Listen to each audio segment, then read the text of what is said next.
Hello, this is New Wave of British Heavy Metal.com. It's the 4th of December 2020, and here we'll take a look at Sparta's rather marvellous album, No Retreat, No Surrender.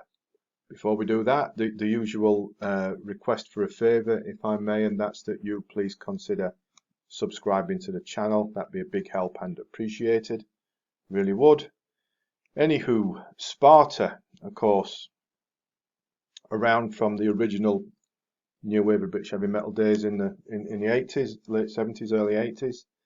Still around, or well, they were when this album came out. I'm not sure if they still are, but someone can correct me on that.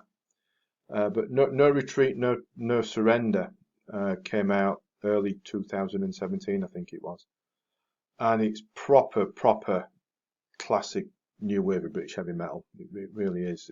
It's marvelous. It's full of in-your-face, fist-pumping, bludgeon riffola, make no mistake. It really is, all the way through. Nine songs to get your blood up. And listening to it, I can imagine those 300 Spartans all those centuries ago at Thermopylae. If they could have listened to this album before they went into battle, the outcome of Thermopylae might have been different. Who knows? It might have stoked them up that much. It's that kind of album. Really does get your blood going. Check out the title cut that kicks it off. Powerful, anthemic, noise, riffs, screaming solos, moody vocals. It's got a lot. Straight out the traps. Bang! Off we go. Then next up we've got the slashing chords of Dark of Your Mind. And then that's followed by a really proper bone cruncher in Right to Fight. You know, the title gives it away, doesn't it? That really heavy stuff. Basic, to the point, hard, heavy, really gets you going. It really is heavy stuff. Then we kind of go back to the 80s with the epic Loads of Time. 7 minutes of power chords, changes of pace, goes this way and that, screaming solos. And even though I believe that the band wrote this song right back in the early days, around about 40 years ago, it's as fresh as anything today. The guitars really to the fore and really shine, and the whole song's got that mystical, proggy undercurrent to it as well. Brilliant.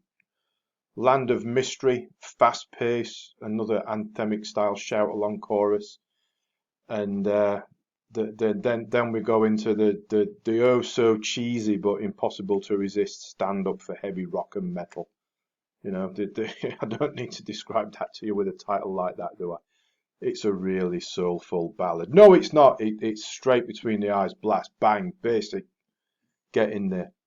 Then we go back into that sort of epic territory with another 7-minute Flight of the Storm King, sorry, and the vocals are really impressive on this one, and some really measured moodiness going on along the general mayhem.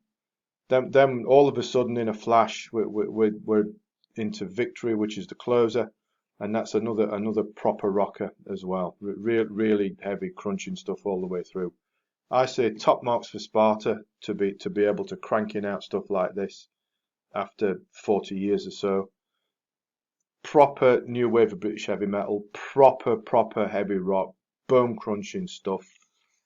It's a standout for me, you know. And what makes it that little bit more enjoyable to my ears is that there's a sort of an earthy style production gone on. That doesn't detract from it in any way, but it makes you feel that you're still listening to it in the 1980s when production was a bit ropey. But it's marvelous stuff from start to finish. As always, check it out if you'd like to. Link to the album on Amazon in the description underneath. Link back to the blog post also there if you'd like to go and read that. Hope you do both. Little reminder before I shut up is, please, if you haven't already done so, subscribe to the channel. That would be excellent. And as always, thanks for watching, thanks for listening, and take care.